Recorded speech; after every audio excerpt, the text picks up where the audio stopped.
Kaya kung sagutin at iisa-isahin sa inyo, ngunit ang nangyari, parang ad hominem ang nangyari. Sa akin po, natutukoy lahat ang inyong privilege speech ngayon, samantalang ang inaasahan ko ay sasagutin nyo yung privilege speech kahapon. Kasi kung ganun pong mangyayari, Mr. President, malilihis na naman po tayo sa inaasahan ng ating mga mamamayan. Dito lilitaw ngayon ang nauna pong mga patakarang nakita ko sapagkat kailanman hindi natin makakalimutan at huwag nating kalimutan na talaga pong nilimas po ang kabangbayan. Yun na po yung gusto nating pag-usapan dito. Kung sasagutin ko po ng isa-isa ang ibinibintang po ninyo sa akin, malilis na naman po ang pinag-uusapan na kailangan na po ng taong bayan na malaman na po ang katotohanan. Sino po ang may pakana?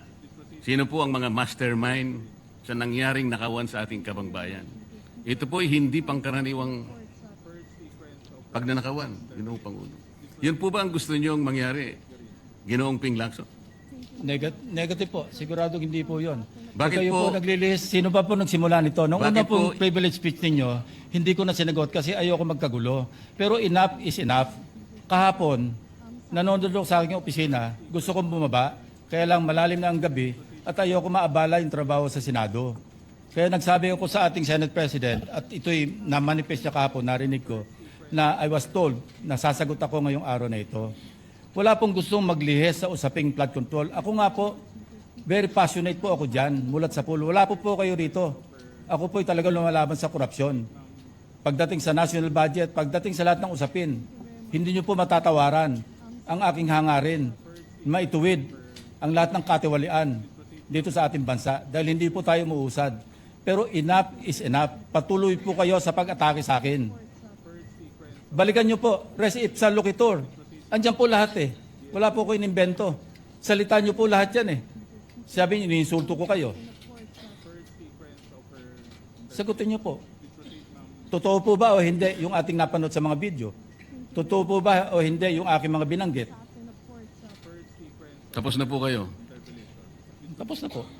Kasi po ganito May eh. I suggest that the two gentlemen address the chair instead of addressing each other? Sorry, Mr. President.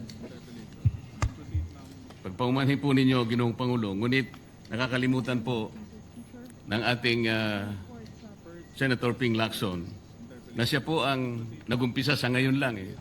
Ako rin po ay defensor ni Vizcaya. Palagi niyang ipinipilit yun.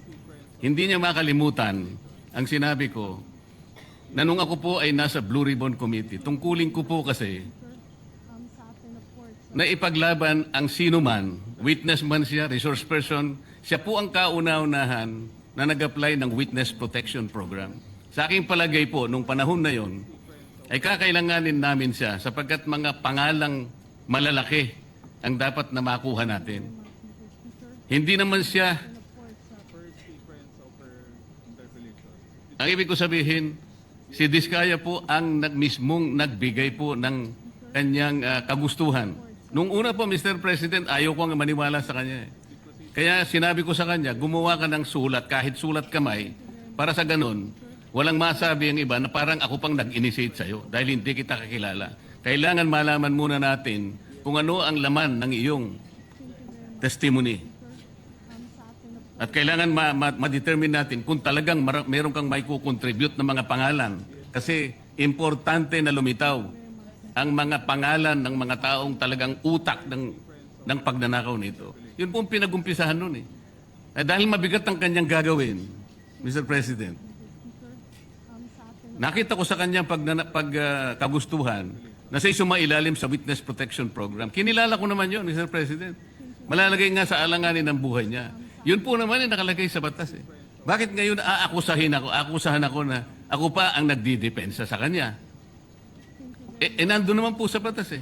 Kaya nga po nang ipilit po ng ating DOJ Secretary na pinipilit niya magkaroon ng restitution, sinabi ko huwag mong gagawin yan. Wala naman sa batas yan eh.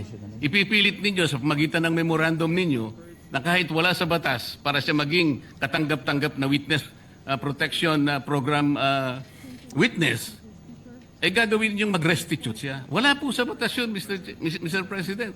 Yun po yung nilalaban ko. Kung napagkamalan niya na dinidepensahan ko, hindi po pwede yung ganun, Mr. President. So ngayon, hanggang ngayon, pati ba naman ng asawa ko na independent director, kakalantariin pa rito. Saan ba natin pag-uumpisa ng pag-uusap na ito? Pagkatapos, ipipilit na naman ninyo yung Kalayaan Island Group. Ano po ba patakaran dito, Mr. President? Ginoong Lacson? Kailangan bang samot-samot ang gagawin mo para sa isang privilege speech? Kayo po'y matagal na sa Senado. Alam ko po, kabisado nyo yung patakaran dito. Ang isang privilege speech na katutok lang sa isang subject matter. Pero ang gagawin po ninyong samot-samot ito, at pagkatapos ay mag-uumpisa kayo na para bang ang nilalaman ng privilege speech ninyo puro ad hominem. Wala po tayong matatapos dito. Ang hangarin po natin dito ay yung subject matter na pinipilit natin sapagkat ito po ang inihintay ng taong bayan. Kung sasagutin ko po ng isa-isa at ang iba po'y sinagot ko na, ay lalayo po tayo. Ang akin pong tinatanong sa aking privilege speech kahapon, ay bakit parang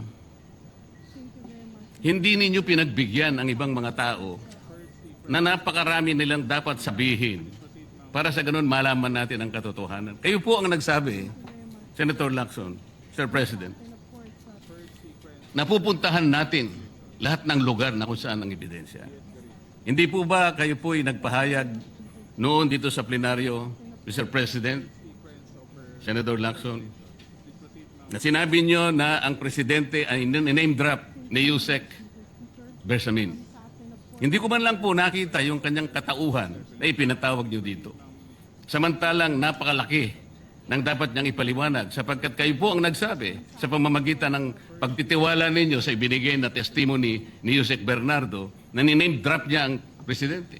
100 billion pesos po pinag-uusapan dito na kung saan ang porsyentong tinanggap nila sang-ayon din sa inyong pagpapahayag ay 8 billion pesos. Nagtataka po kami, ang taong bayan, hindi nyo man lang pinatawag si Yusek Bersamin. Nagtataka din po ako. Alam po ninyo ito. Nakiusap. Nagpresenta si ex-Governor Chavit Singson. At iminungkahi ko po sa inyo. At ang sabi nyo, sige po, sa susunod na pagdinig natin, ay iimbitahan natin siya. Sapagkat marami raw siyang gustong ibahagi sa ating pagdinig tungkol sa mga project sa Ilocos. Ngunit hindi po nyo tinawag. Yun po yung pinagtataka. Ito po yung gusto ko sanang sagutin ninyo. Sa akin po, wala nang kwenta kahit na ako'y patutsadahan ninyo, na ganito ako, ganito kami, ganyan. Hindi na po mahalaga sa akin yun eh. Ang mahalaga po, Mr. President, ang taong bayan ngayon na naghihintay ng kasagutan sa maraming katanungan nila kung magagawa pa natin na buklatin lahat ang dapat buklatin. Kilalanin kung sino dapat kilalanin. Ang gusto ko pa po sana, Mr. President, sana sagutin po ninyo, Senator Lacson,